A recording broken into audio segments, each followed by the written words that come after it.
48 নম্বর বেদাত সেটি হলো মৃত ব্যক্তির উদ্দেশ্যে 4 দিন বা 40 করা। মাইয়েতের উদ্দেশ্যে 4 দিন 40 দিন, যেটা আমাদের দেশে ব্যাপক আকারে হয়।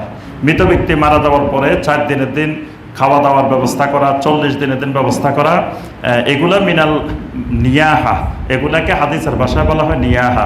জারির বিন আব্দুল্লাহ রাদিয়াল্লাহু তাআলা বলেন যে মাইয়েতের বাড়িতে একত্রিত হয়ে খানা তৈরি করা মাইয়েতের দাফনের পরে, এগুলাকে আমরা সাহাবায়ে কেরামরা মিনাল নিয়াহার অন্তর্ভুক্ত করতাম।